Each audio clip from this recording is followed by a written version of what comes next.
Adán y Eva en el jardín del Edén. Los patriarcas Abraham, Isaac, Jacob y Moisés.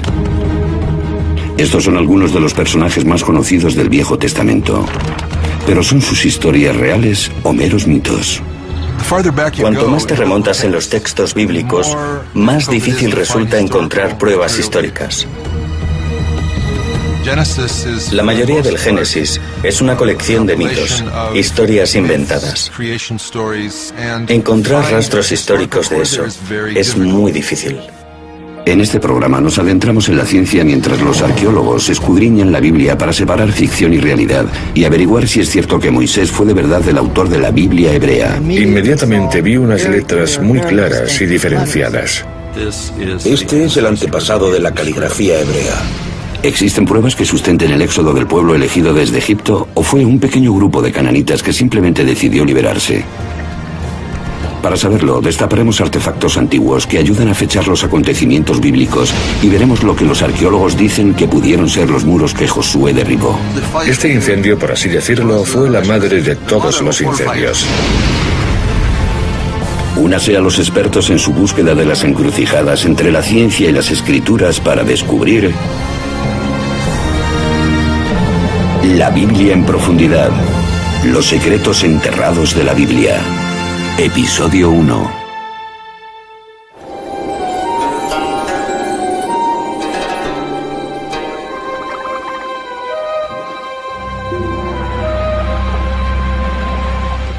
En 1896, en las cercanías de la ribera del Nilo, en el sur de Egipto, el arqueólogo británico Flinders Petrie dirige una excavación en Tebas, la antigua ciudad de los muertos.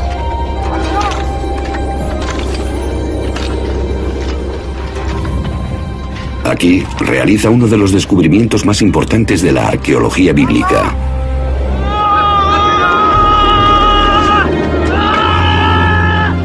De las profundidades arenosas aparece un monumento real tallado en la piedra.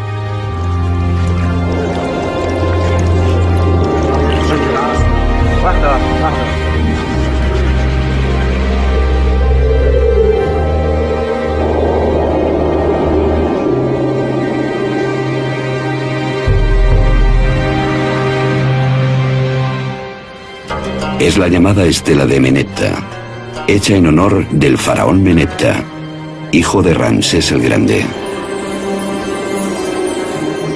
Hoy se encuentra en el Museo del Cairo. Esta estela es lo que los egipcios de la antigüedad habrían llamado una estela de la victoria, porque en ella se conmemora la victoria sobre pueblos extranjeros. La mayoría de esta inscripción jeroglífica celebra el triunfo de Menepta sobre Libia, su enemigo occidental. Pero casi como si fuera una adenda, en el espacio de dos líneas se menciona la conquista de un pueblo al este de Egipto. El texto dice: Askelón ha sido hecho cautivo, Gezer ha sido hecho cautivo, Yanoam, en el norte del valle del Jordán, ha sido ocupado. Hemos despedazado Israel, su semilla ya no existe.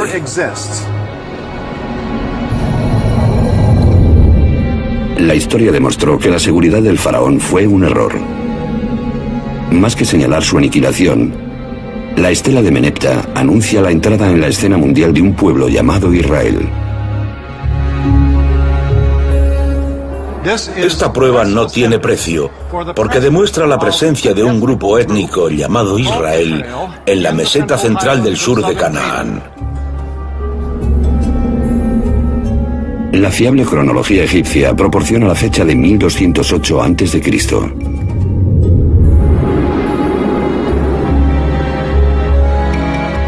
La estela de Menepta es una prueba fehaciente de que hace 3000 años un pueblo llamado israelita vivía en Canaán, el territorio que hoy comprende Israel y los territorios de la Autoridad Palestina.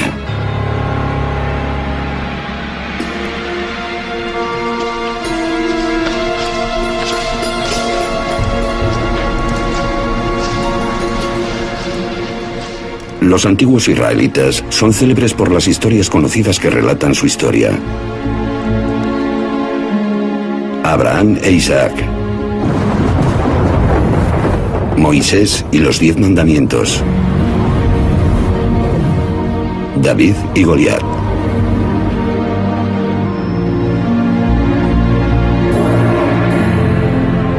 Fueron los primeros israelitas quienes redactaron la Biblia.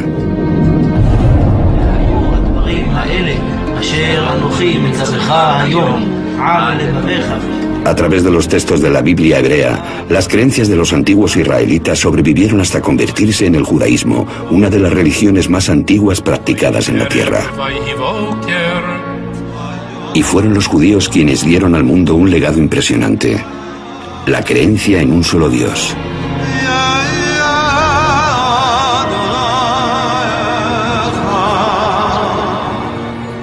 Esta fe se convertiría en la base de otras dos grandes religiones monoteístas: el cristianismo y el islam.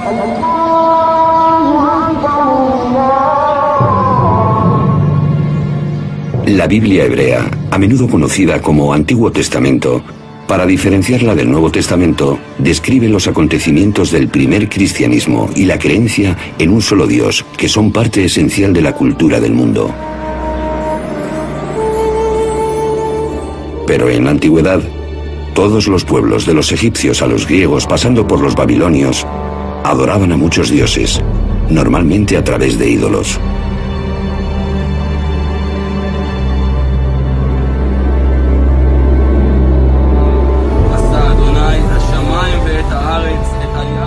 ¿Cómo fue que los israelitas, de entre todos aquellos pueblos, descubrieron el concepto de un solo Dios? ¿Cómo se les ocurrió una idea que transformaría el mundo tan profundamente?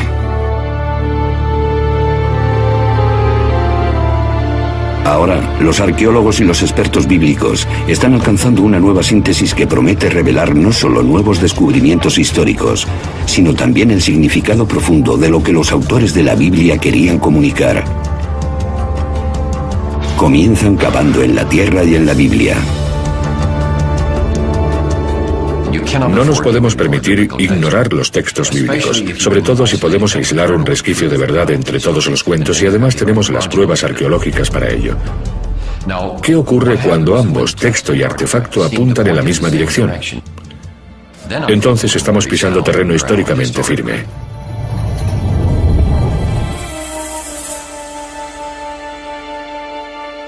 Los especialistas buscan las encrucijadas entre ciencia y escrituras. La más antigua es la estela de la victoria del faraón Menepta del año 1208 a.C.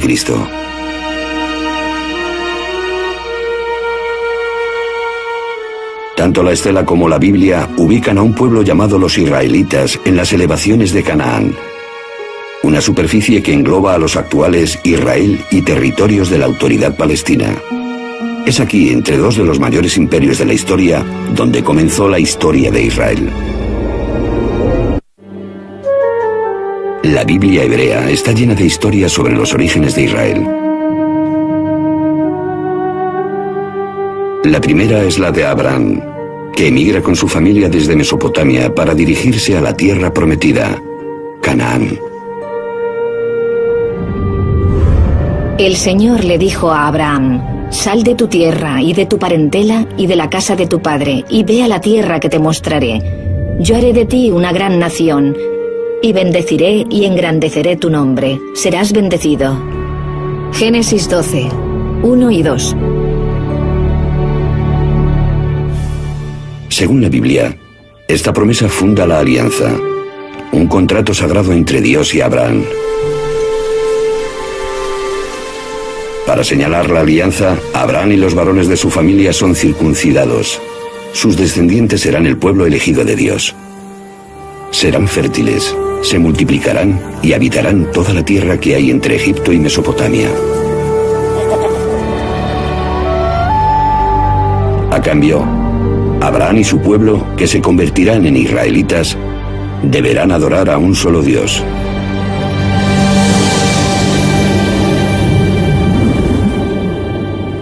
Esta idea es nueva, nadie la había tenido antes. En nuestro sentido, Dios no existe antes de Abraham.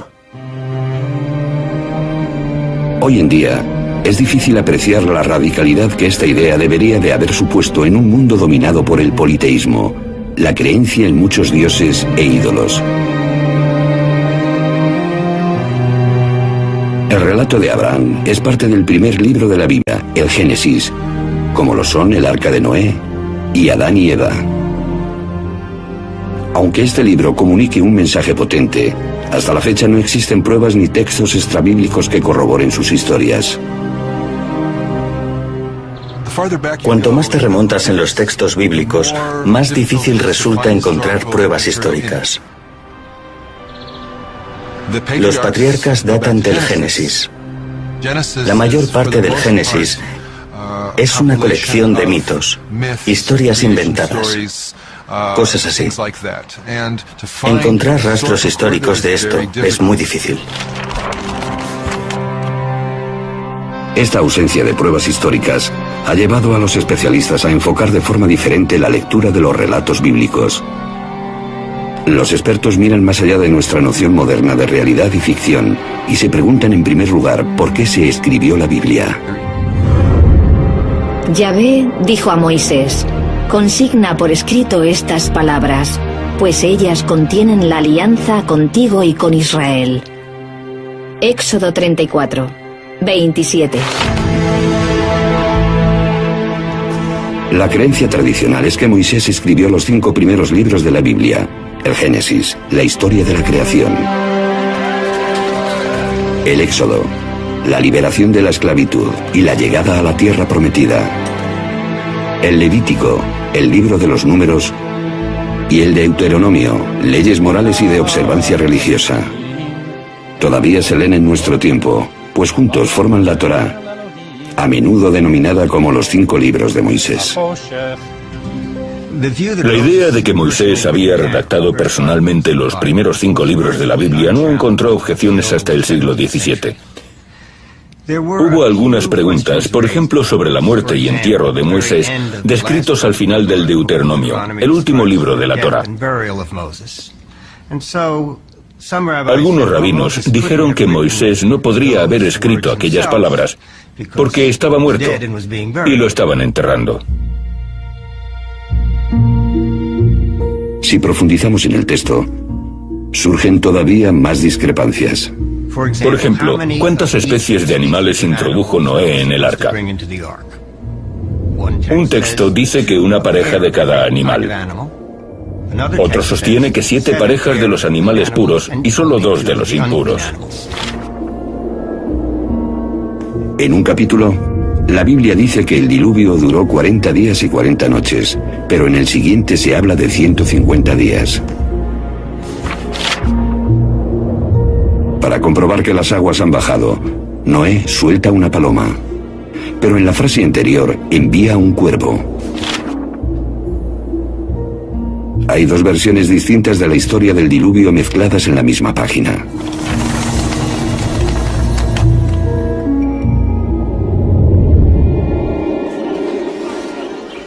Muchas discrepancias así se repiten a lo largo de las páginas de la Biblia, algo que sugiere que fue redactada por más de una persona.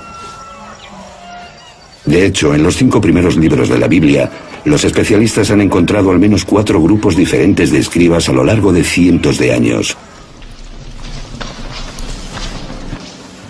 Esta teoría se conoce como hipótesis documental. Una forma de contemplar la cuestión es como si la Biblia fuese una especie de antología compuesta en el transcurso de muchos siglos por personas diferentes que añadían cosas, eliminaban otras y así. Pero ¿cuándo comenzó el proceso de redacción de la Biblia?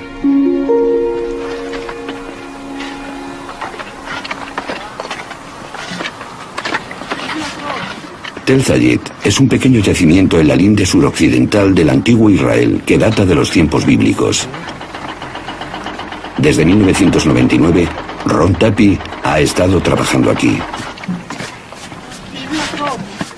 Era el último día de lo que había sido un típico día de excavación.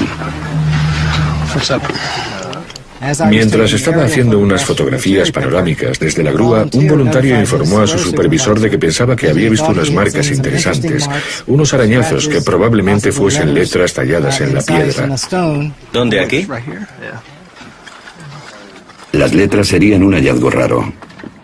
Cuando Tapi se arrodilló para ver las marcas, se llevó la sorpresa de su vida. Me agaché e inmediatamente vi unas letras muy claras y diferenciadas.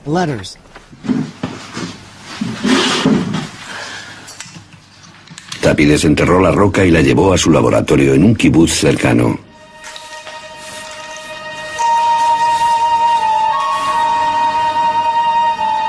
Fue entonces cuando se dio cuenta de que se trataba de algo más que una simple inscripción. Aleph, Bet, Gimel, Dalet. Me percaté de que esta inscripción era un alfabeto. Esto es, no una historia, sino las letras del alfabeto semítico escritas en el orden correcto. Nun, Pei y Ain son difíciles de leer, pero también están. Esta escritura es una forma antigua del alfabeto hebreo. Lo que encontraron no eran 2 o 3 palabras talladas de forma casual, sino el alfabeto completo. Todo indica que es el antepasado de la caligrafía hebrea.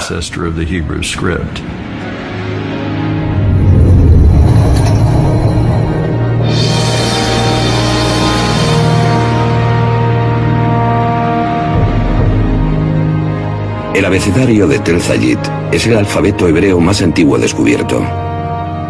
Se remonta al año 1000 a.C., lo cual abre la posibilidad de que la redacción de la Biblia hebrea hubiese comenzado ya en esos años.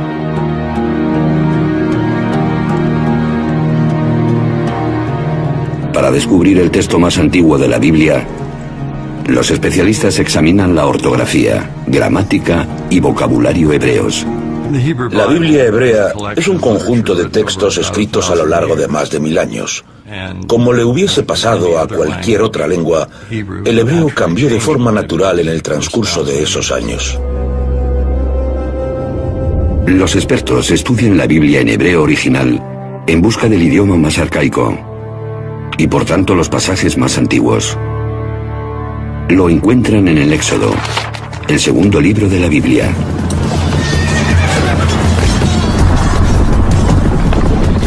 Arrojó a los carros y al ejército del faraón al mar, y sus oficiales se ahogaron en el mar Rojo. Éxodo 15, 4. Este pasaje, conocido como la Canción del Mar, es el pasaje culminante del Éxodo. La historia de la esclavitud de los israelitas en Egipto y cómo Moisés los llevó a la libertad. En toda la Biblia, ningún acontecimiento recibe más menciones que el Éxodo. Con el desarrollo de la escritura hebrea antigua, la Canción del Mar podría haber sido redactada alrededor del año 1000 a.C., la época del alfabeto descubierto por Tapi. Pero seguramente el fragmento se recitaba como poema mucho antes de los comienzos del hebreo escrito. Es muy posible que fuese un tipo de cuento contado en verso que la gente recitaba alrededor del fuego. Igual que normalmente nuestros poemas son más fáciles de recordar que la prosa. Pensamos que la poesía se transmitía oralmente de unas personas a otras, mucho antes de que comenzasen a ponerlas por escrito. Debido a que los versos del Éxodo son tan antiguos, ¿es posible que la historia posea referentes históricos?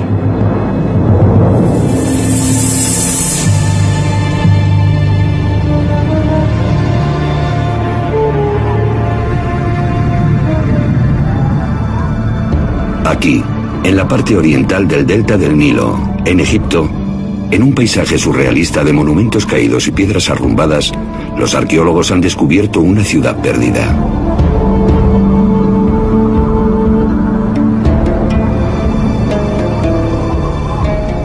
Inscrito en los monumentos de todo el conjunto, se halla el nombre de Ramsés II, uno de los gobernantes egipcios más poderosos. Ramsés es conocido como el faraón del Éxodo. Los textos egipcios antiguos denominan a esta ciudad Pi Ramsés o Casa de Ramsés, un nombre reiterado en la historia bíblica del Éxodo. El único elemento específico mencionado en el Éxodo que podemos conectar con materiales no bíblicos son las ciudades que los hebreos tuvieron que construir y que se llaman Pitón y Ramsés.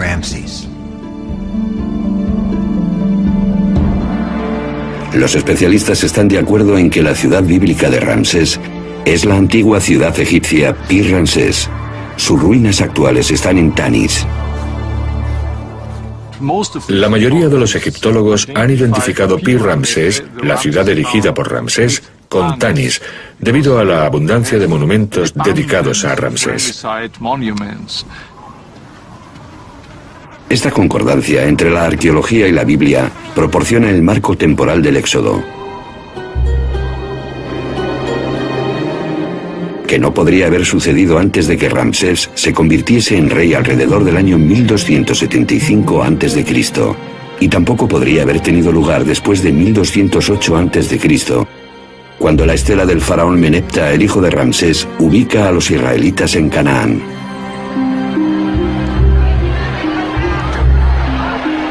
La Biblia dice que los israelitas abandonaron Egipto en masa, 600.000 hombres con sus familias, y después merodearon por el desierto durante 40 años. Pero incluso si damos por hecho que la Biblia exagera, tras 100 años de búsqueda, los arqueólogos todavía no han encontrado pruebas de una migración que pueda vincularse al relato del Éxodo. Ningún yacimiento nos da información alguna sobre la ruta del pueblo a la deriva a través de la naturaleza. Simplemente no hay pruebas del Éxodo en ningún sitio. Tras el Éxodo, la Biblia dice que finalmente Dios llevó a los israelitas a la tierra prometida, Canaán. La arqueología y las fuentes extrabíblicas revelan que Canaán estaba formado por un conjunto de ciudades-estado bien fortificadas, cada una con su propio rey, que servían a Egipto y a su faraón. Los cananitas fueron una cultura próspera de Oriente Próximo durante miles de años que adoraba a muchos dioses a través de ídolos.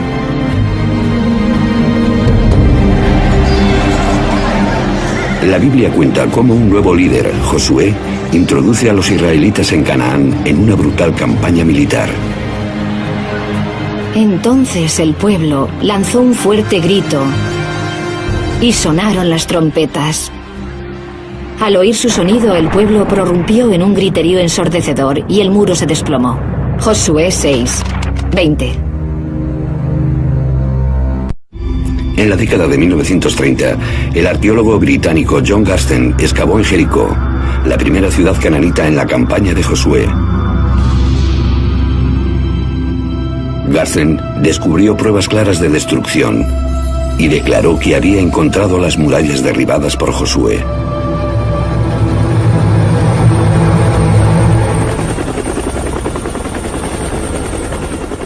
También existen indicios de destrucción en Hazor, descrita por la Biblia como la mayor ciudad cananita.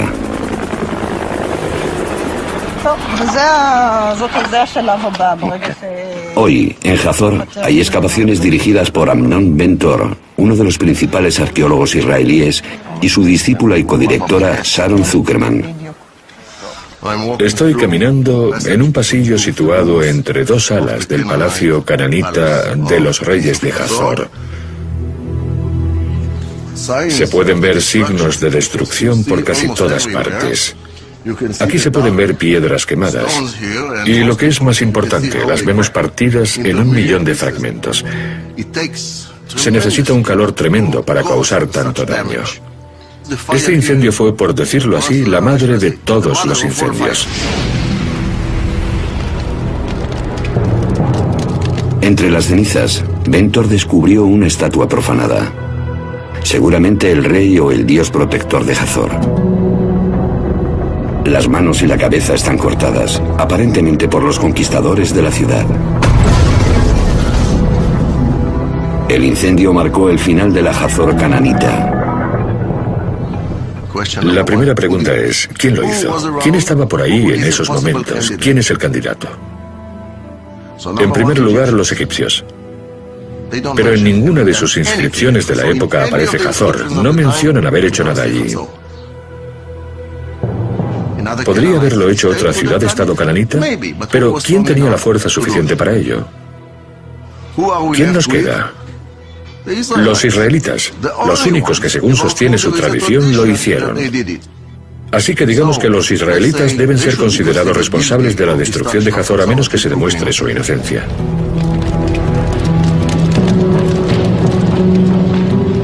Hay otra ciudad-estado cananita que Josué y su ejército de israelitas reconocen haber destruido. Es Ai, y se ha descubierto en lo que ahora es territorio de la Autoridad Palestina en Cisjordania. Aquí, el arqueólogo Hani Nur el-Din y su equipo están encontrando las pruebas de una rica cultura cananita. Primero apareció un pueblo que se hizo ciudad y después construyeron un tipo de fortificación alrededor del asentamiento.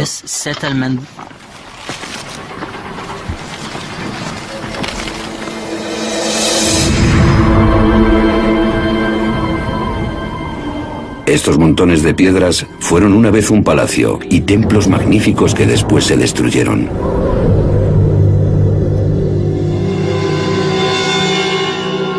Pero cuando los arqueólogos fechan la destrucción, encuentran que esta ocurrió alrededor del año 2200 a.C. La de Jericó data de 1500 a.C. y la de Hazor alrededor de 1250 a.C.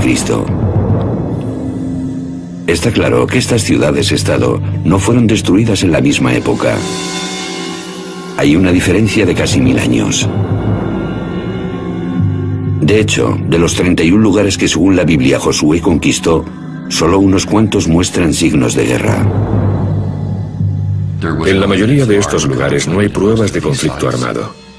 También descubrieron que la mayor parte de las grandes localidades cananitas que se supone fueron destruidas por los israelitas, o bien no lo fueron o lo hicieron otros. Una sola gran invasión militar liderada por Josué no puede explicar cómo los israelitas llegaron a Canaán.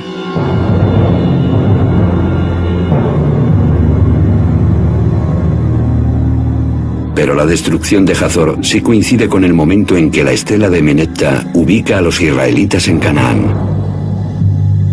Así que, ¿quién destruyó Hazor? Amnon Ben-Dor todavía cree que los israelitas destruyeron la ciudad. Pero su codirectora, Sharon Zuckerman, no piensa lo mismo. El último acto de destrucción consistió en la mutilación de las estatuas de reyes y dioses.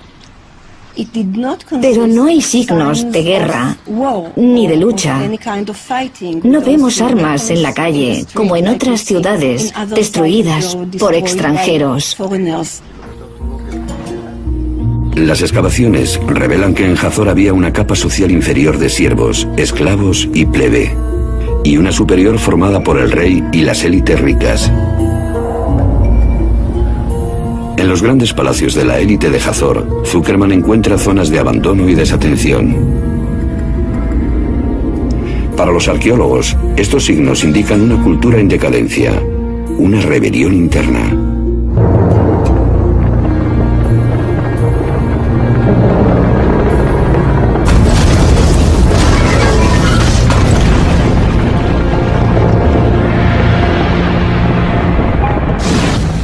No descartaría la posibilidad de una revuelta interna de los cananitas de Hazor, un alzamiento contra las élites que gobernaban la ciudad. De hecho, el sistema cananita de ciudades-estado se vino abajo, incluso en Hazor y Jericó. La arqueología y los textos antiguos muestran con claridad que este fue el resultado de un largo periodo de declive y turbulencias que se extendió a Mesopotamia, la región del mar Egeo y el imperio egipcio alrededor del año 1200 a.C.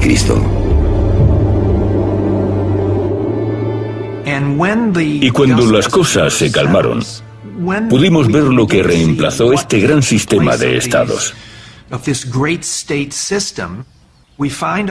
Encontramos un número de pueblos nuevos que de repente llenan el vacío creado por la disolución del gran sistema de ciudades-estado.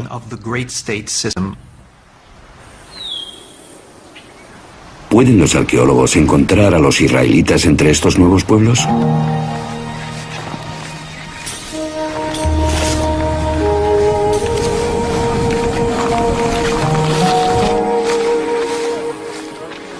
En la década de 1970, los arqueólogos comenzaron a hacer estudios extensos en la zona elevada central de Canaán, que hoy se encuentra en el territorio de la Autoridad Palestina en Cisjordania.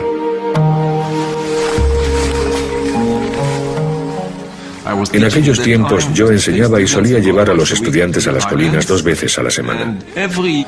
Cada día recorríamos entre 2 y 3 kilómetros cuadrados. Poco a poco cubrimos toda la zona. Israel Finkelstein y equipos de arqueólogos peinaron grandes zonas y recogieron todos los fragmentos de alfarería antigua que había sobre la superficie.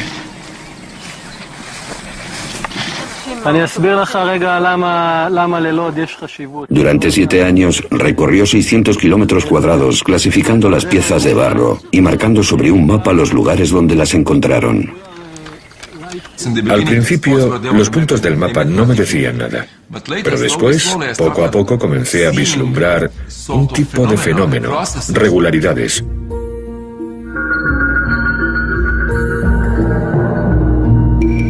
Al fechar la alfarería, Finkelstein descubrió que anteriormente al año 1200 a.C. había aproximadamente 25 asentamientos humanos. Calculó que la población total sería de entre 3.000 y 5.000 habitantes. Pero justo 200 años después, se produce un aumento espectacular de la población y los asentamientos.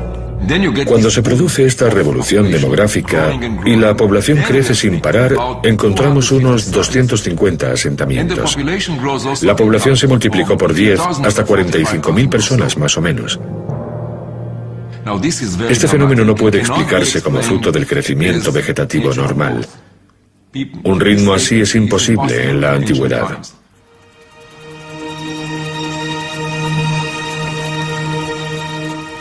Si no fue el crecimiento natural, tal vez estamos ante olas de pueblos dispersos que se asentaron en la zona tras la caída del sistema de ciudades-estado.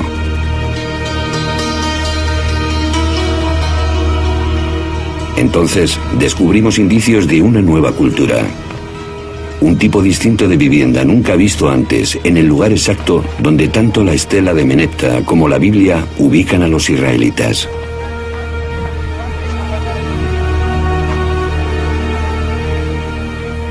Los lugares donde aparece esta clase de casa coinciden con las zonas donde los israelitas vivían. Incluso a veces se las denomina casas israelitas o tipo de vivienda israelita. Parece que la gente que vivía en estas aldeas se organizaba en un tipo de sociedad más o menos igualitaria, porque no hay grandes construcciones arquitectónicas. Si te fijas en los hallazgos, son relativamente pobres. La alfarería es más bien mundana. No quiero ofender a los primeros pobladores o a los israelitas de la antigüedad, pero aquí hay muy poco arte. Curiosamente, esta alfarería rudimentaria encontrada en los nuevos pueblos israelitas es muy parecida a la de uso diario hallada en las ciudades cananitas anteriores como Hazor.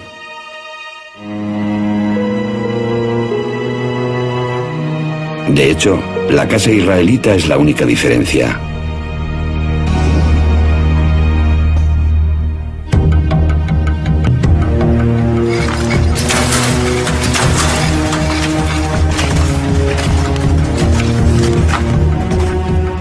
Estas grandes semejanzas han llevado a los principales arqueólogos a una asombrosa nueva conclusión sobre los orígenes de los israelitas antiguos.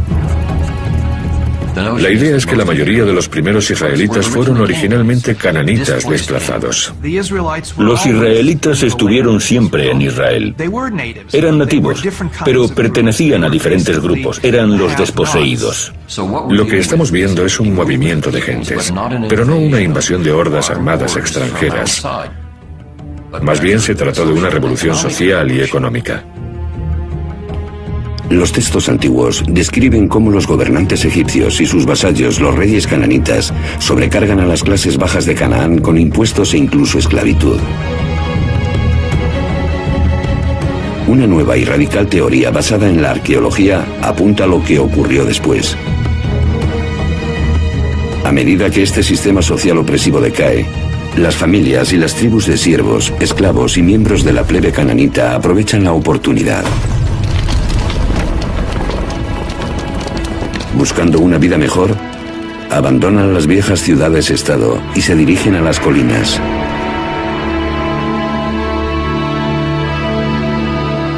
Libres de la opresión de su pasado, se alzan en lugares nuevos como un pueblo nuevo, los israelitas.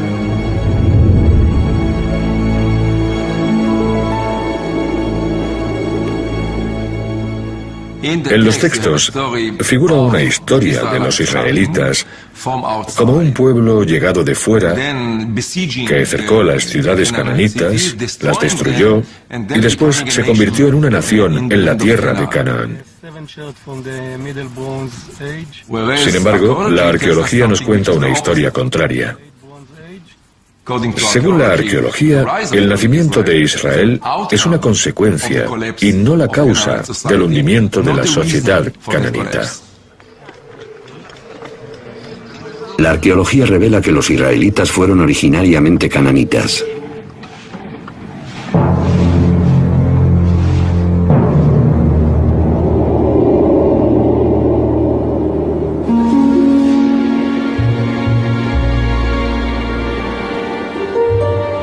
Entonces, ¿por qué la Biblia suele presentar a los israelitas como extranjeros en Canaán? El trayecto de Abraham desde Mesopotamia, la salida de Egipto y la llegada a la tierra prometida de los esclavos liderados por Moisés. Incluso la conquista de Canaán por Josué desde el exterior. La respuesta se puede hallar en su deseo de forjarse una identidad nueva y diferenciada.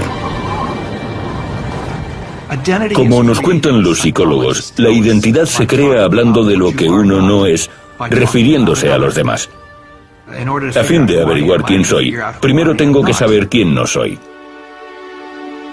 Lo que siempre falta en los pueblos israelitas son los grandes palacios y la artesanía extravagante asociadas a los monarcas y a las élites económicas de Canaán.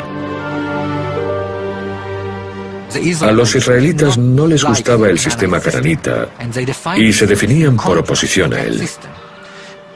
Al no usar alfarería decorada, al no usar alfarería importada, desarrollaron una ideología de la simplicidad que marcó la diferencia entre ellos y los sistemas egipcio y cananita. Si los israelitas querían distanciarse de su pasado cananita, ¿qué mejor que crear una historia sobre su destrucción?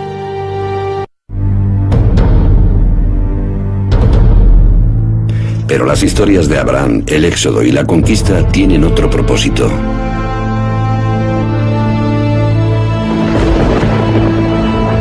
Son una conmemoración del poder de lo que la Biblia dice que es la mayor diferencia entre los israelitas y el resto de los pueblos: su Dios.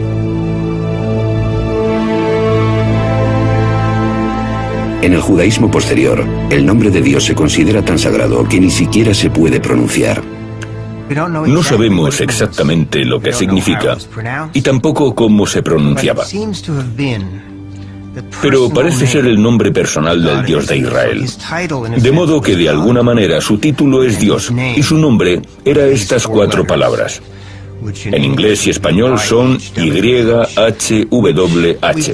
Pensamos que probablemente se pronunciaba Yahweh o algo así.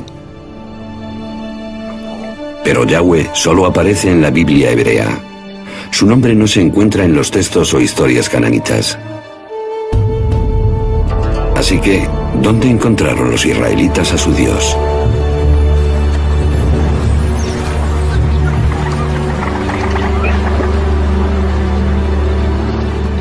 La búsqueda de los orígenes de Yahweh lleva a los especialistas de vuelta al antiguo Egipto.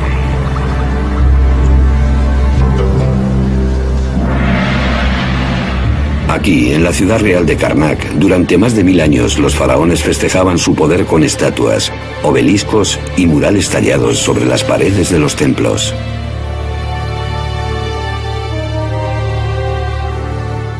Aquí, en el muro septentrional de Karnak, encontramos unas escenas que narran las victorias y batallas de Seti I, el padre de Ramsés el Grande. Aquí Seti conmemora una de sus grandes victorias sobre los Shasu.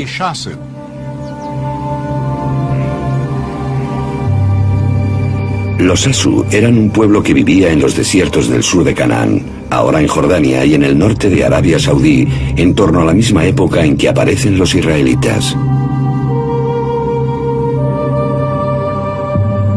Los textos egipcios dicen que uno de los lugares donde los Shasu vivían se llamaba YHW, probablemente pronunciado Yahu, seguramente el nombre de su dios protector.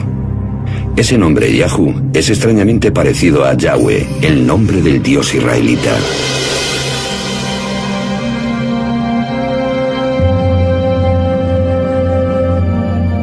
En la Biblia, el lugar donde vivían los Shasu se denomina Madián. Fue aquí, antes del Éxodo, donde la Biblia nos cuenta que Moisés encontró a Yahweh en la forma de una zarza ardiente. No te acerques. Quítate las sandalias de tus pies, porque el lugar en que estás es tierra sagrada. También dijo Dios a Moisés, esto dirás a los israelitas: Yahvé, el Dios de vuestros padres, el Dios de Abraham, el Dios de Isaac y el Dios de Jacob, me ha enviado a vosotros. Este es mi nombre para siempre, y por él seré invocado de generación en generación. Éxodo 3, 5 y 15.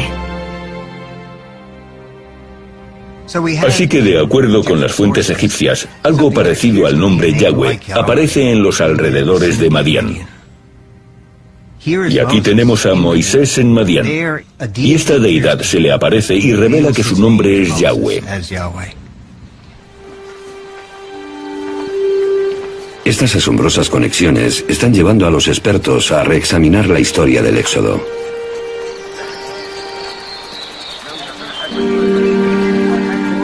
Aunque no hay pruebas de una migración masiva, algunos creen que un pequeño grupo sí que escapó de Egipto.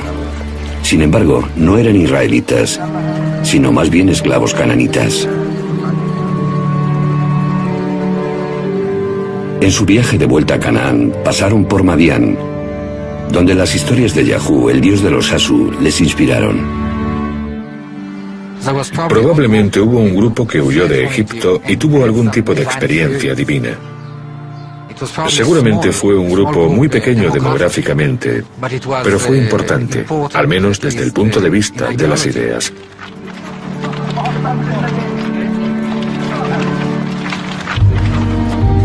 Siguieron hacia la comarca elevada en el centro de Canaán, donde se toparon con las tribus que habían huido de las ciudades-estado cananitas.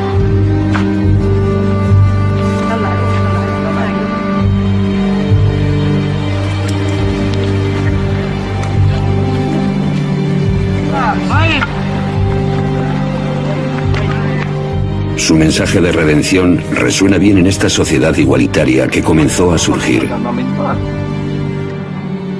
Los esclavos liberados atribuyen su libertad al Dios que conocieron en Madián y que ahora denominan Yahvé. Propagaron la idea de un Dios que representaba la libertad, la liberación de la gente que se quedaba con el fruto de su trabajo. Este era el mensaje tan poderoso que unió a esta gente y les dio una nueva identidad.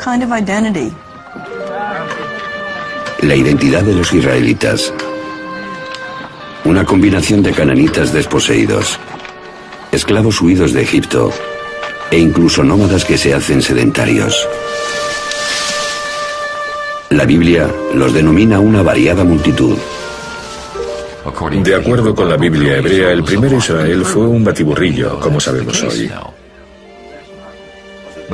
Pero toda esta gente está unida por una nueva visión.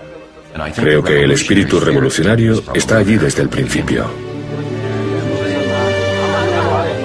Tal vez el pueblo elegido fue el pueblo que eligió ser libre.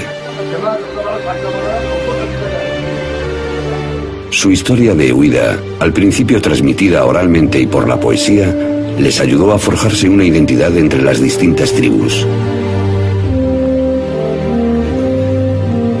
Después, cuando la escribieron, se convertiría en el tema central de la Biblia, el Éxodo y el cumplimiento divino. Un Dios que cumple y que procede de Madián, exactamente donde la Biblia indica que fue adoptado por los israelitas y que representa su tránsito de la esclavitud a la libertad.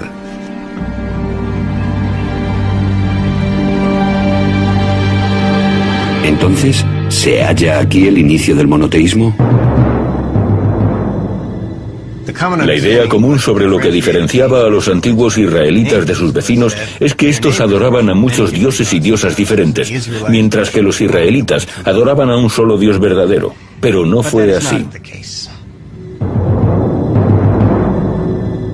Esta figurita de un becerro, que seguramente representa a él, el dios principal dentro de las deidades cananitas, es uno de los miles de ídolos descubiertos en yacimientos arqueológicos israelitas.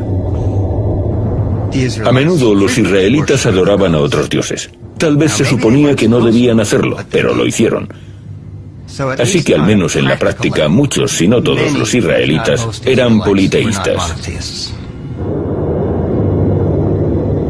Según esta prueba arqueológica, el modelo bíblico del pueblo israelita monoteísta debe ser cuestionado.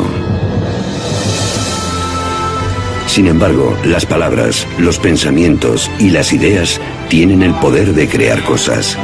Al intentar definirse como un pueblo único que adoraba a un solo Dios, los redactores de la Biblia hebrea plantaron la semilla que después germinó y se convirtió en la base del monoteísmo practicado por las tres principales religiones de nuestra cultura actual.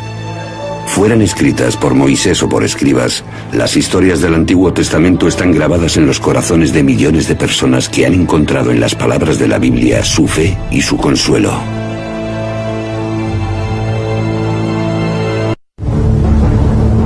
Dios ha muerto.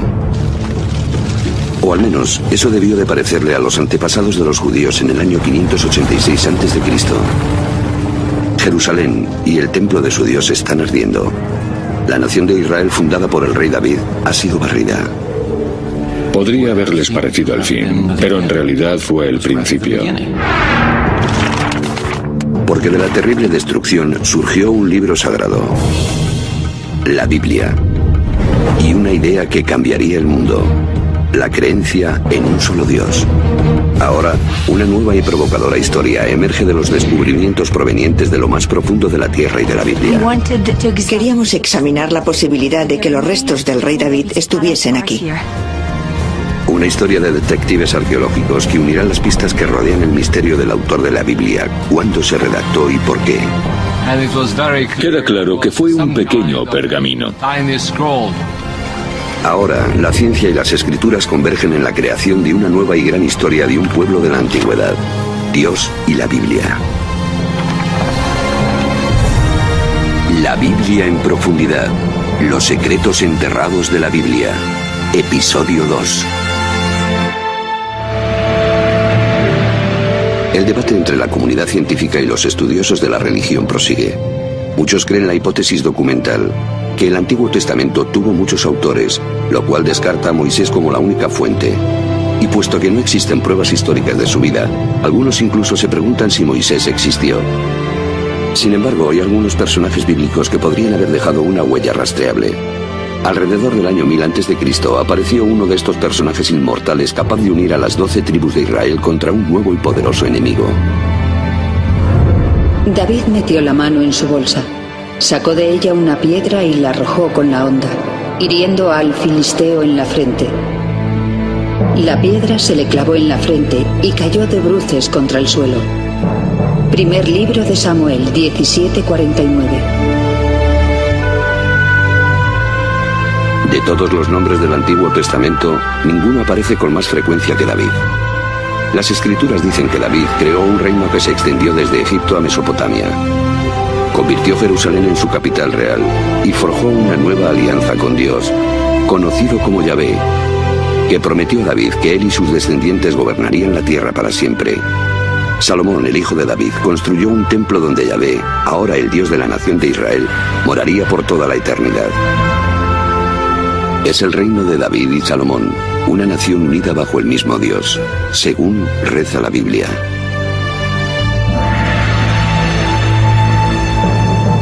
Hoy en día algunos escépticos arguyen que no hubo nada parecido a una monarquía unificada. Sostienen que es una invención bíblica posterior, especialmente de los especialistas modernos. Es decir, que David no existió. Como un revisionista bíblico afirma, David no fue más real que el rey Arturo. Pero entonces, en 1993, un sorprendente descubrimiento arrojó nueva luz sobre quien la Biblia llama el más grande rey de Israel. Gila Cook estaba terminando un trabajo de campo con un ayudante en Tel Dan, una excavación bíblica en el norte del actual Israel.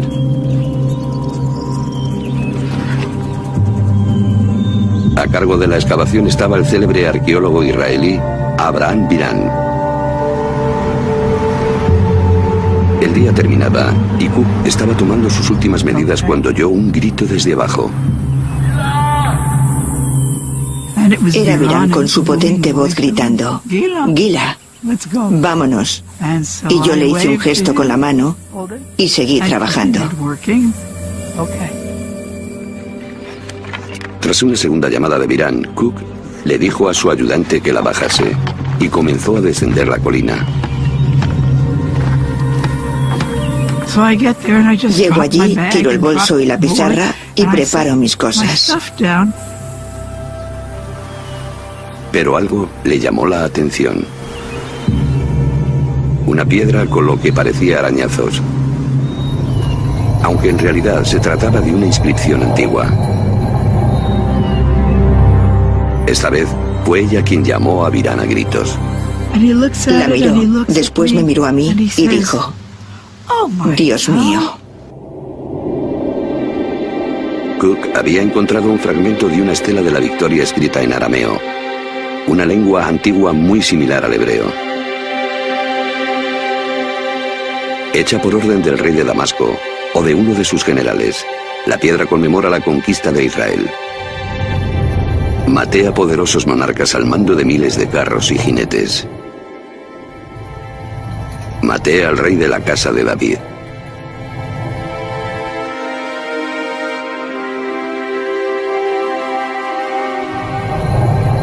Esas palabras, la casa de David, convirtieron ese descubrimiento en un acontecimiento decisivo, pues constituyen una poderosa prueba de que David vivió en realidad.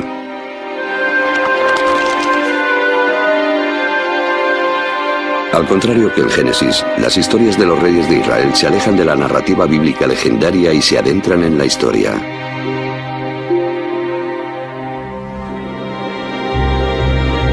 Cuando la cronología bíblica de los reyes de Israel se compara con las inscripciones históricas, como la estela de Tel Dan, estas pueden proporcionar a los historiadores fechas bastante fiables.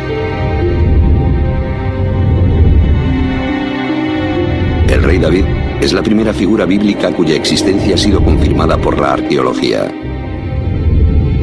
La mayoría de los expertos coinciden en que vivió en torno al año 1000 a.C., el siglo X antes de la era cristiana. ¿Será que algunas partes de la Biblia se escribieron durante su reinado?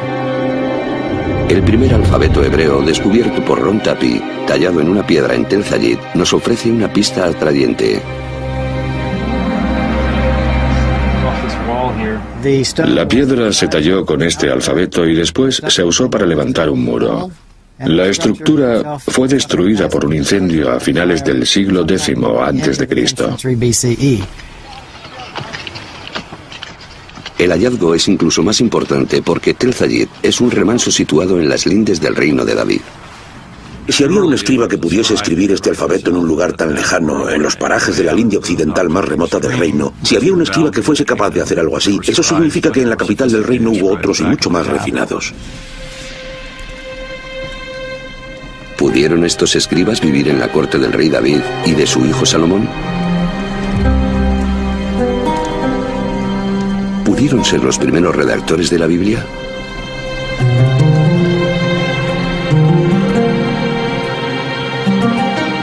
En el siglo XVIII, los especialistas alemanes revelaron un indicio sobre quién escribió la Biblia, oculto en 2 nombres distintos de Dios.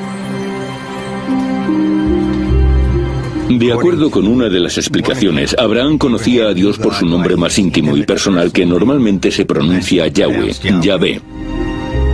Los pasajes con el nombre de Yahvé, que en alemán se escribe con una J, se conocen por los expertos como J. Pero según otros, Abraham conocía a Dios simplemente por la palabra hebrea más usada para referirse a Dios, Elohim.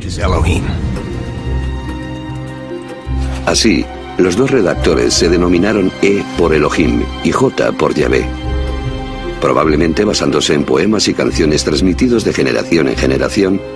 Ambos escribieron una versión del remoto pasado de Israel. Las historias de Abraham en la tierra prometida, Moisés y el Éxodo.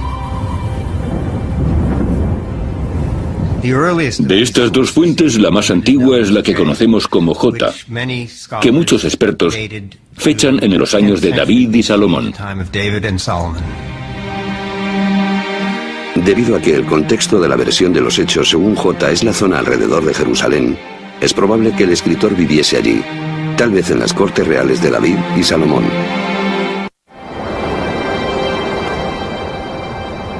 Durante más de 100 años, los arqueólogos han estado buscando pruebas del reino de David en Jerusalén. Una arqueóloga israelí, Eilat Mazar, estuvo excavando en la parte más vieja de la ciudad, lo que hoy en día se conoce como Ciudad de David. Pero debido a que esta zona había sido escenario de luchas, destruida y reconstruida a lo largo de miles de años, era muy improbable que allí sobreviviesen restos bíblicos. Pero entonces comenzaron a aparecer grandes muros de 3-5 metros de grosor que iban en todas las direcciones, desde el este 30 metros hacia el oeste sin fin. Unos muros así de grandes solo pueden ser parte de un edificio enorme. Mazar cree que las excavaciones que ha realizado hasta la fecha constituyen solamente el 20% del tamaño total de la construcción. Una estructura tan descomunal demuestra centralización y capacidad constructora. Solo puede ser una estructura real. Este enorme complejo puede probar la existencia de un reino, pero ¿se trata del reino de David?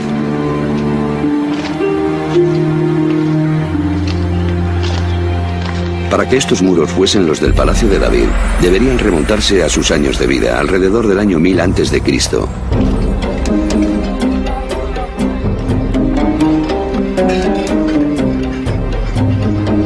El problema es que los muros de piedra no pueden ser fechados por sí mismos. Los arqueólogos bíblicos datan las ruinas basándose en la alfarería que encuentran junto a ellas.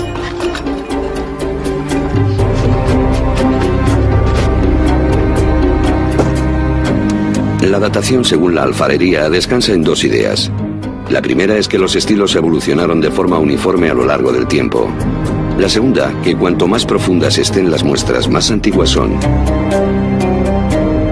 Si el estilo A proviene del estrato más profundo, entonces es anterior al estilo B, que se encuentra en un estrato superior.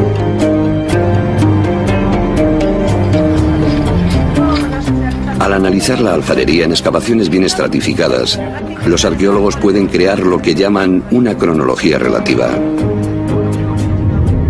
No obstante, esta cronología flota en el tiempo sin fechas fijas.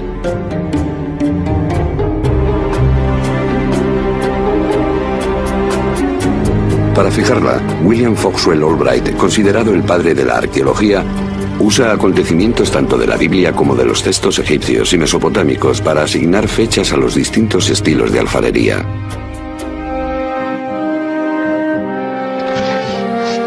La cronología de Albright, ligeramente modificada, es lo que Mazar usa para fechar este gigantesco edificio, y lo que la mayoría de los arqueólogos usan hoy en día. ¿Ha descubierto Mazar el Palacio de David? Las pruebas se acumulan. El edificio es enorme y está ubicado en un lugar prominente de la parte más antigua de Jerusalén. Y según la cronología de Albright, Los objetos de barro se remontan al siglo X a.C., los años del rey David.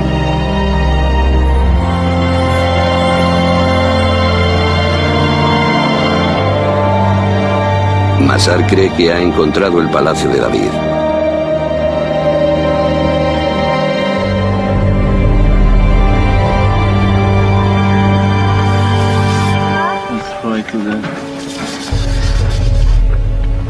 Pero tanto las pruebas como la existencia del mismo reino descansan en la datación de unos fragmentos de alfarería. En la actualidad disponemos de un método más científico que no depende de la Biblia, tal como el de Albright, y que además data las piezas de alfarería de forma fija. Es el método de datación por radiocarbono, una especialidad de Elisabetta Boretto del Instituto Weizmann. El primer paso es el trabajo de campo, que consiste en relacionar las muestras de materiales como huesos de aceitunas, semillas o tizones con el contexto arqueológico. Si una semilla de aceituna se encuentra en la misma capa que una pieza de alfarería, el carbono de la semilla puede usarse para datar la pieza de barro. Cuando la semilla muere, su carbono radioisótopo, carbono 14, se degrada a un ritmo regular a lo largo del tiempo, mientras que el carbono 12 no se pervierte. Midiendo la proporción de carbono 14 respecto del carbono 12, Boretto puede determinar la edad de la semilla, que a su vez puede usarse para averiguar la de la pieza de alfarería.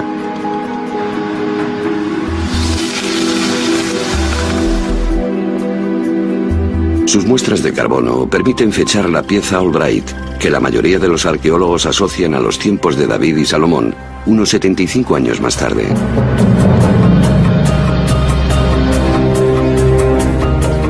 Para acontecimientos sucedidos hace tanto tiempo, esta diferencia puede parecer baladí. Pero si Boretto tiene razón, el palacio de David de Masar y el alfabeto hebreo antiguo de Tapi tienen que ser datados de nuevo, lo cual los coloca en la época de los reyes menores Omri, Ahab o Acab, y su esposa, la odiada Jezabel, todos ellos adoradores del dios cananita Baal. Otros equipos han recogido muestras de carbono siguiendo el mismo método y con la misma meticulosidad. Según sus resultados, el palacio de Masar y el alfabeto de Tapi se pueden fechar en el siglo X a.C., los tiempos de David y Salomón. ¿Cómo podemos explicar esta diferencia? El problema es que estas dataciones por el método carbono 14 tienen un error de más o menos 30 años, que es aproximadamente la diferencia entre los dos resultados. Las piezas de alfarería y el método del carbono no pueden por ellos mismos dilucidar si el reino de David y Salomón fue tan grande y próspero como lo describe la Biblia.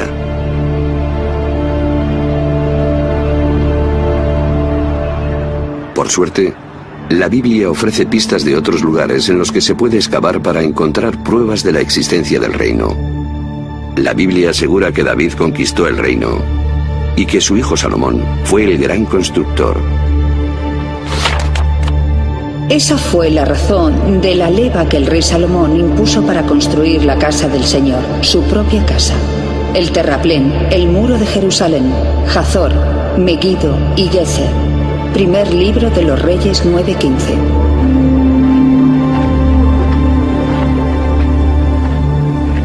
Aquí en Hazor, Amnon Ben-Tor, director de las excavaciones, cree que esto puede probar la campaña de construcciones llevada a cabo por Salomón. Los arqueólogos lo llaman una puerta de 6 cámaras, es decir, una gigantesca entrada fortificada con torres y garitas. El predecesor de Ben-Tor, Yigal Yadin, fue el primero en desenterrar este conjunto. Resultó ser una puerta con 6 cámaras. E inmediatamente Yadin recordó una puerta muy parecida excavada en Gezer. Después, un equipo de la Universidad de Chicago descubrió esta puerta aquí en Megiddo. Asombrado por el parecido entre estas 3 puertas, Yadin recordó el pasaje de la Biblia. Aquí tenemos una conexión maravillosa entre el fragmento bíblico y su manifestación arqueológica. 3 puertas monumentales, todas diseñadas según el mismo plan, podrían ser prueba no solo de prosperidad, sino de la existencia de una autoridad central. A través de los años, los israelitas habían estado divididos en tribus y después en reinos de norte a sur. La ubicación de estas puertas, sorprendentemente semejantes en ambas zonas, indican que hubo una sola autoridad de gobierno en todo el país.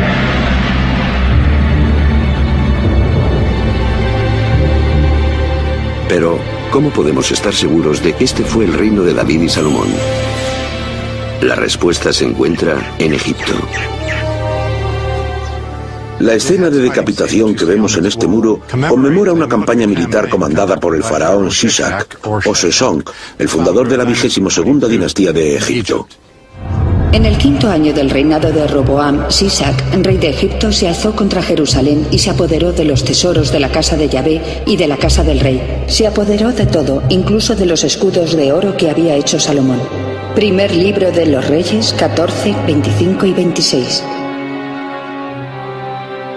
La importancia de esta correspondencia, la de estas fechas, momentos específicos de la historia del antiguo Egipto, que coinciden con la historia bíblica, es sorprendente y tenemos que tomarla en cuenta. Esta sorprendente coincidencia entre la historia bíblica y la del antiguo Egipto proporciona una fecha fiable de la muerte de Salomón. Según la rigurosa cronología egipcia, la campaña de Sisac se remonta al año 925 a.C. Y la Biblia dice que Salomón murió 5 años antes, es decir, en 930 a.C. Esto es una prueba más de que David y Salomón vivieron en el siglo X a.C.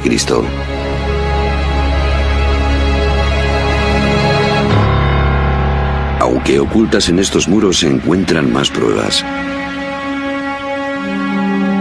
Estos óvalos que representan a cautivos y murallas de ciudades son los lugares conquistados en Israel por el faraón Sisac.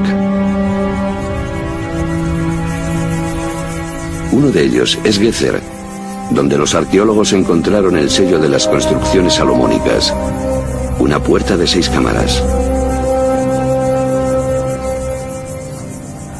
Bill Dever dirigió estas excavaciones a finales de la década de 1960. Aquí tenemos evidencias tangibles de una destrucción. Abajo se encuentran las piedras originales casi en el mismo lugar donde fueron colocadas, pero si miramos aquí nos damos cuenta de que están agrietadas. Incluso podemos ver dónde fueron quemadas por el calor y el gran incendio provocado aquí. Y arriba vemos que el fuego fue tan intenso que la piedra caliza se fundió y fluyó como si fuese lava. Esto es un conjunto de pruebas empíricas de una destrucción que podemos relacionar con la célebre campaña del faraón Sisac. Si la puerta fue destruida por Sisac en el año 925 a.C., entonces debieron de construirla en vida de Salomón, fallecido 5 años antes.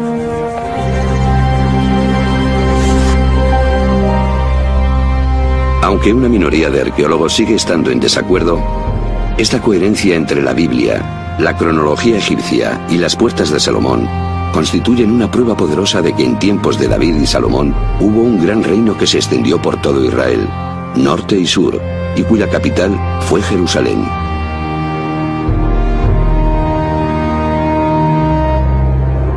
Pero esta ciudad fue más que un centro político, también fue un centro religioso. La magia de Jerusalén es la magia del templo. Un templo para el único Dios. La consecuencia de esto es que Jerusalén y su templo se alzan como símbolos no solo de la existencia de un solo Dios, sino del carácter único del pueblo judío.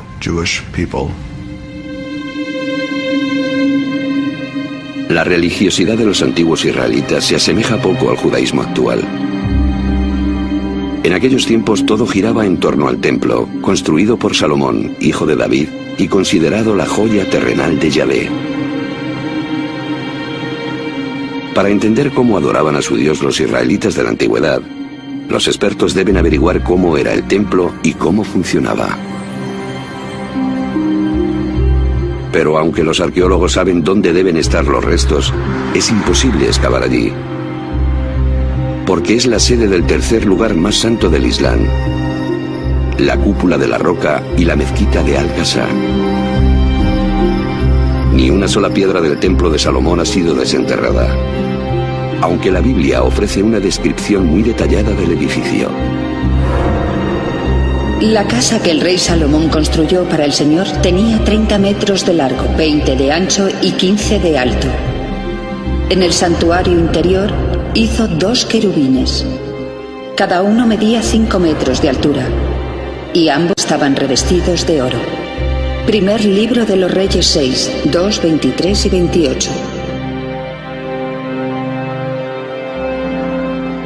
La descripción de la Biblia sugiere cómo fue el plano del templo de Salomón, muy parecido a los de los templos construidos por los pueblos politeístas vecinos.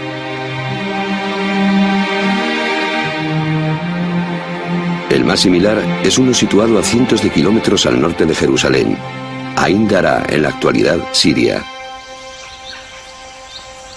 Ambos poseen dimensiones parecidas y la misma planta. Los dos templos están custodiados por esfinges y querubines, como los llama la Biblia. La peculiaridad del templo de Ain Dara son las enormes huellas del dios que lo habitaba, las cuales marcan sus pasos hacia el trono que se halla en el santuario interior. Si tomamos la información sobre el templo de Salomón, que se halla en el libro de los Reyes, y la comparamos con el templo de Ain Dara, tenemos una imagen bastante buena de su aspecto en la época de Salomón.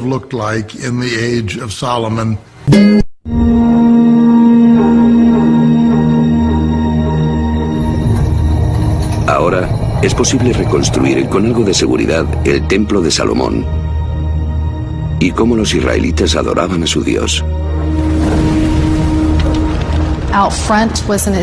En la entrada había un enorme altar. Detrás había un atrio que llevaba al interior del templo. Había una sala, el santuario, y detrás la sala más sagrada, donde, según la tradición, se encontraban el Arca de la Alianza y las tablas de la ley. Esta zona era considerada el lugar más sagrado de la tierra porque era la sala en la que se podría encontrar la presencia de Dios. Aunque los sacerdotes adoraban a Yahvé en el templo, muchos israelitas no eran tan fieles. En Tel Rehob, los arqueólogos están desenterrando una casa israelita que ilustra las prácticas religiosas de sus antiguos habitantes.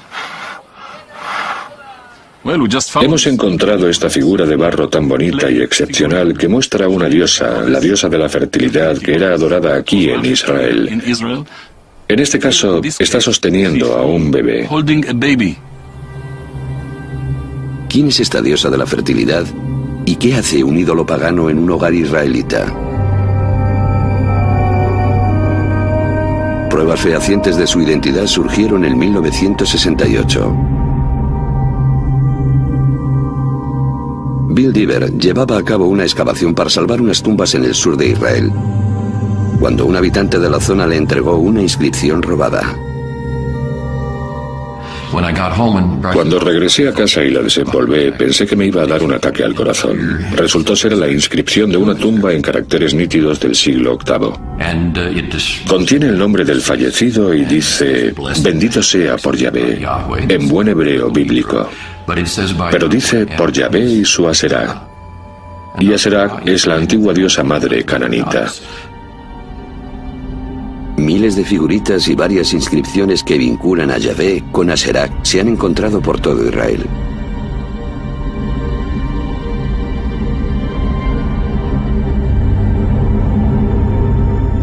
Muchos expertos creen que este es el rostro de Aserá. La conclusión de Diver es que Dios tenía esposa.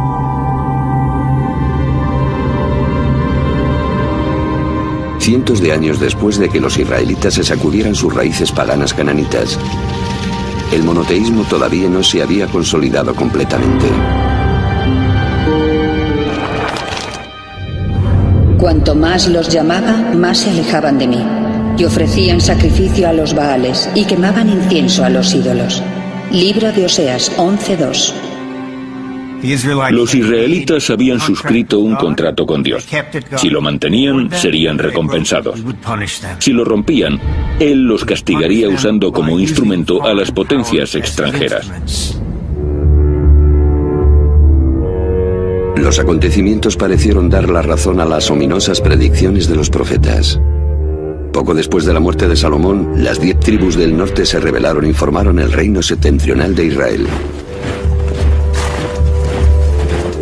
Entonces, un nuevo enemigo irrumpió en Mesopotamia para crear el mayor imperio conocido en Oriente Próximo, el asirio.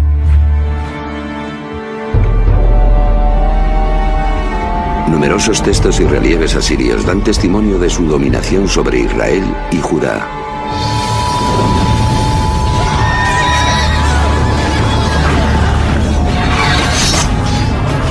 En el año 772 a.C., el ejército asirio acabó con el reino septentrional. Los que se libraron de la muerte o del exilio a Asiria emigraron a Jerusalén, donde seguían reinando los descendientes de David y Salomón. Según la Biblia, uno de ellos, Josías, atendió las exhortaciones de los profetas. En el libro de los Reyes se cuenta que el rey Josías reinó a finales del siglo VII a.C. Le dijeron que en los archivos del templo habían encontrado un pergamino. Se lo entregaron y mientras lo desenrollaba para leerlo, el rey se puso a llorar porque se percató de que era un texto sagrado que contenía algunos mandatos divinos que el pueblo de Israel había roto.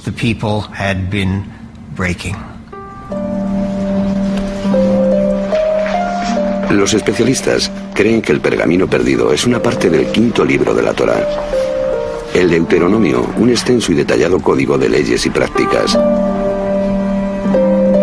Este texto inspiró a otro grupo de escribas en el siglo VII a.C., los denominados escritores D. Según la hipótesis documental, tras los redactores de los grupos J y E, D es el tercer conjunto de escribas que tomaron parte en la redacción de la Biblia hebrea. Los redactores D reescribieron el Éxodo para reafirmar la alianza entre Dios y el pueblo de Israel. Debéis amar al Señor porque Él os ama. Os ha amado más que a cualquier otra nación. Así que el amor divino a Israel requiere una correspondiente lealtad a Dios. La lealtad exclusiva a Dios. Y el Deuteronomio es la parte de la Biblia donde más se insiste en que solo se puede adorar al Dios de Israel.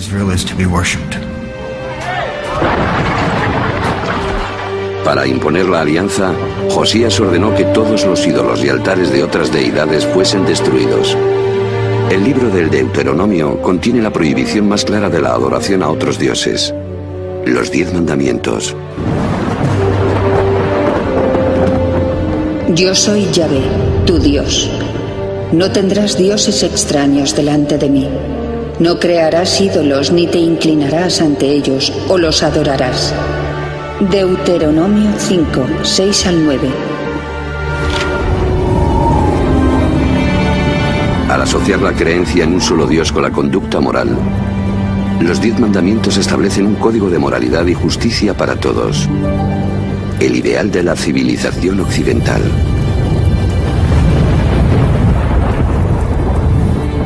A pesar de las reformas de Josías, los antiguos israelitas siguieron adorando a otros dioses. La aceptación de un dios y el triunfo del monoteísmo comenzó con una serie de sucesos de los que la Biblia, la arqueología y los textos antiguos dan fe de forma nítida.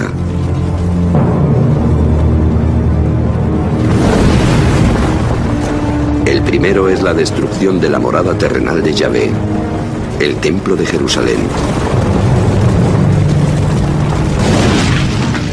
En el año 586 a.C., el nuevo imperio mesopotámico, tras derrotar a los asirios, invade Israel. Los babilonios saquean el templo e incendian la ciudad sagrada. Ante sus ojos, los victoriosos babilonios matan a los hijos de Zedequías, el último rey de la casa de David, y dejan ciego al monarca.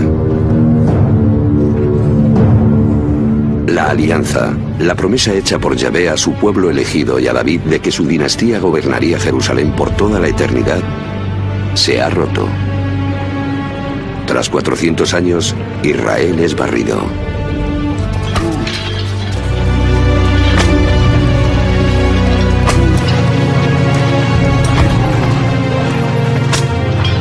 Los babilonios capturan a los sacerdotes, profetas y escribas, y los arrastran encadenados a Babilonia.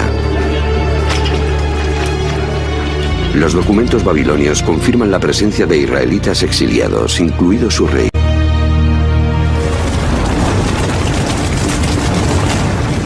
Sin templo, rey o país, ¿cómo pueden sobrevivir los israelitas? Su viaje comienza con las antiguas escrituras, que según las especulaciones de los expertos fueron rescatadas de las llamas de la destrucción. Entre los exiliados de Jerusalén a Babilonia había sacerdotes del templo. Parece ser que se llevaron con ellos sus documentos y tradiciones sagradas. Según la hipótesis documental, generalmente aceptada, es aquí, en Babilonia, lejos de sus hogares en Israel, donde los sacerdotes y escribas produjeron gran parte de lo que hoy se conoce como Biblia hebrea.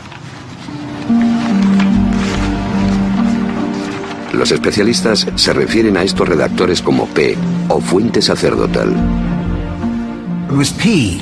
Fueron los escritores P quienes tomaron todas las tradiciones anteriores de las fuentes J, E y D, así como otras, y las refundieron en lo que hoy conocemos como Torá o Pentateuco.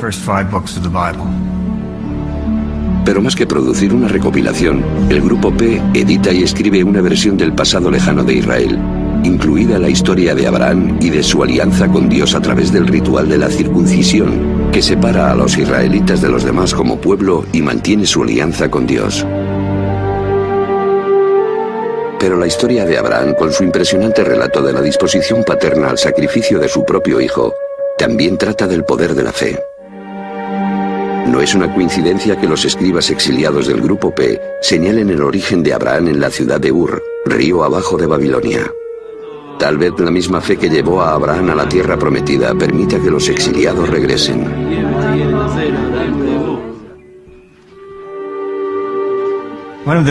Uno de los temas recurrentes de la Torá es el exilio y el regreso.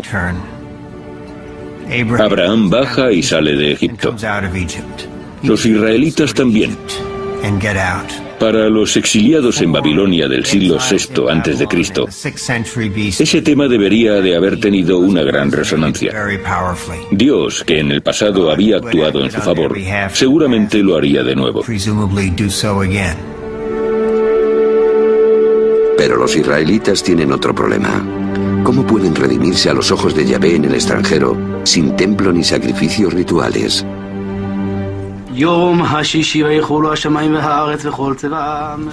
Para garantizarse la protección divina, la tradición de los redactores P hace hincapié en conductas como la observancia del sábado.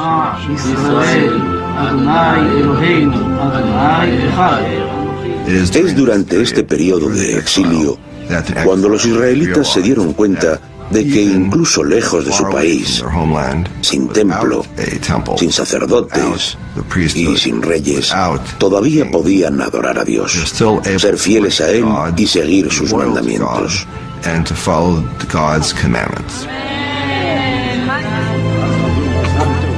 Es el inicio del judaísmo. Al reunir las historias de su pasado, escritas originalmente por los escribas J, E y D, el éxodo de la esclavitud a la libertad, Moisés y los 10 mandamientos, el viaje de Abraham a la tierra prometida, los escribas P crearon lo que hoy conocemos como los primeros 5 libros de la Biblia.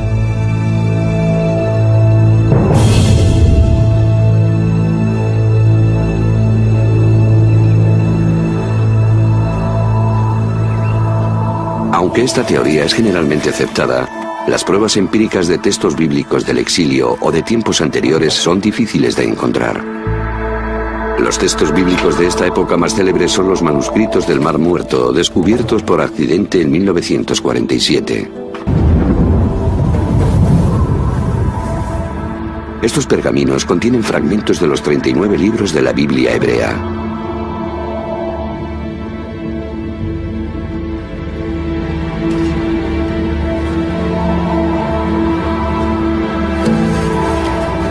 Sobrevivieron porque se guardaron en un entorno perfecto para su conservación: el seco y cálido desierto. Los arqueólogos sospechan que hubo al menos cientos de manuscritos en Israel. Pero debido a que fueron redactados sobre papiro o piel de animal, se descompusieron hace mucho tiempo.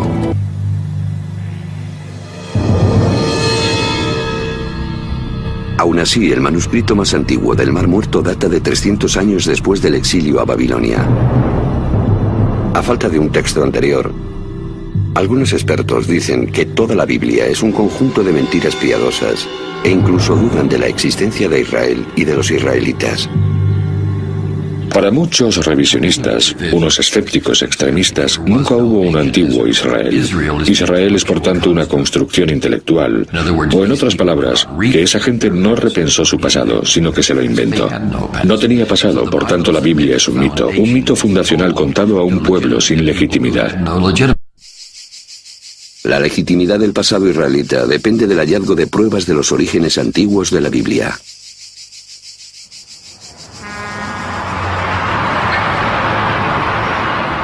Lo que sería el descubrimiento de una vida comienza fuera de los muros de Jerusalén, en un viejo cementerio.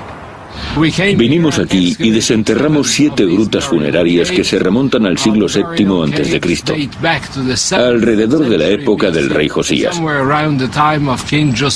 Pero las tumbas estaban saqueadas, así que no nos hicimos muchas ilusiones. Gabriel Barkay enseñó a un voluntario de 13 años de edad a limpiar una tumba para hacer fotografías. En vez de limpiar la tumba, como estaba solo y aburrido y tenía un martillo, se puso a golpear el suelo.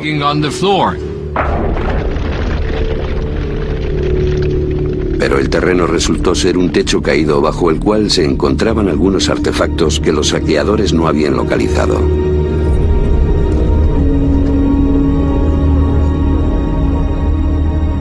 Entre los cientos de cosas sobresalía una. Parecía la colilla de un cigarrillo. Era un cilindro de unos 4 centímetros de longitud y un diámetro de algo menos de 2. Estaba claro que estaba hecho de plata y que era una especie de pergamino en miniatura. También encontraron otro mayor. Llevaron los dos a los laboratorios del Museo de Israel. Pero desenrollar los pergaminos para saber si contenían una inscripción legible podría destruirlos por completo. Andy Van fue uno de los epígrafos del proyecto. La arqueología es una ciencia destructiva. A fin de aprender algo tienes que destruir lo que hay. Gabriel Barkay y su equipo tenían que tomar una decisión. ¿Desenrollamos o preservamos los amuletos? Decidieron que el riesgo merecía la pena, y el tiempo ha demostrado que tenían toda la razón. Por medio de la conservación meticulosa, los técnicos crearon un método especial para desenrollar los pergaminos y desentrañar sus contenidos. Fui para allá y me quedé impresionado al ver todo aquello lleno de caracteres escritos con tanta suavidad y delicadeza.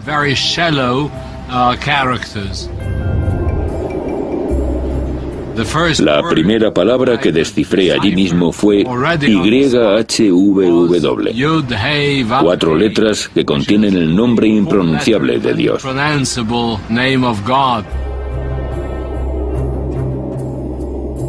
Investigaciones posteriores descifraron más texto y una plegaria sorprendentemente familiar que todavía se pronuncia en las sinagogas e iglesias hoy en día. Que el Señor te bendiga y te proteja. Que el Señor haga brillar su rostro sobre ti y te muestre su gracia. Que el Señor te descubra su rostro y te conceda la paz. Libro de los Números 6, 24 al 26.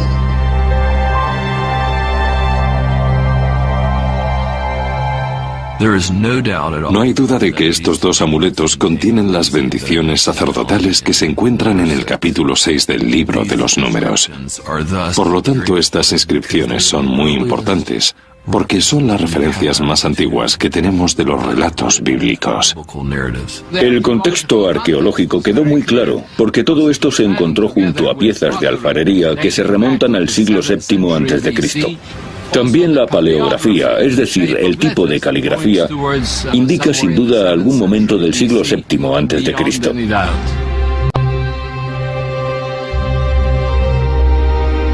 Las bendiciones sacerdotales de los manuscritos de plata anteceden a los manuscritos del Mar Muerto en 400 años.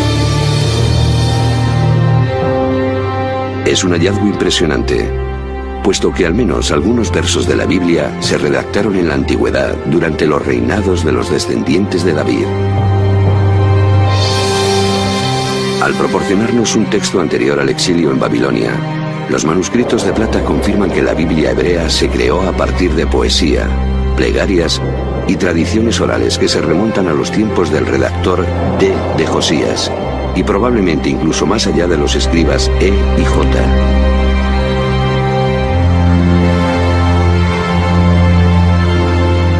Como los especialistas modernos sospechaban, la Torá, los primeros 5 libros de la Biblia, se configuró durante el exilio en Babilonia.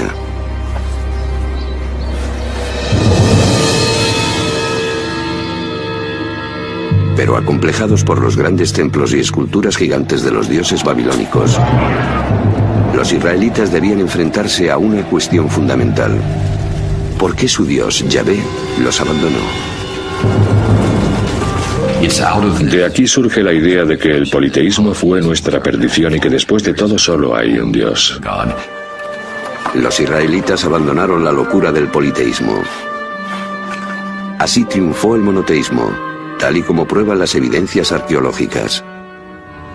Antes de la destrucción del primer templo, y sea donde sea que excavemos en Judea, encontramos santuarios y con frecuencia también cientos e incluso miles de figuritas. También en Jerusalén. Pero no los hay tras la destrucción del templo. Hablamos de miles de ellas antes de la destrucción y absolutamente ninguna después. En esos momentos el monoteísmo estaba bien consolidado, firmemente consolidado. Así que algo importante ocurrió, pero es difícil rastrearlo. Fue la experiencia dolorosa del exilio. Fue a través de la experiencia de exilio y de la redacción de la Biblia que el concepto de Dios, tal y como lo conocemos hoy, nació.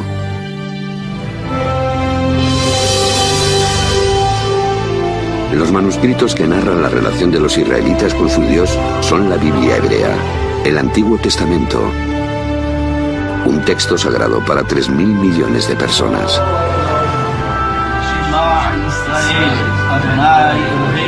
A través de sus textos, un culto antiguo se convierte en una religión moderna, y la deidad israelita Yahvé se transforma en el Dios de las 3 grandes religiones monoteístas.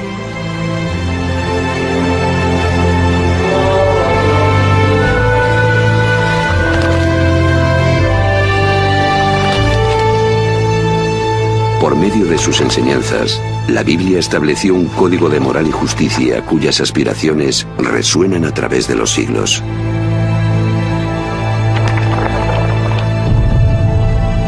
Más que una cuestión de realidad y ficción, en la intersección de ciencia y escrituras se halla una historia que comenzó hace más de 3.000 años y que pervive hoy en día.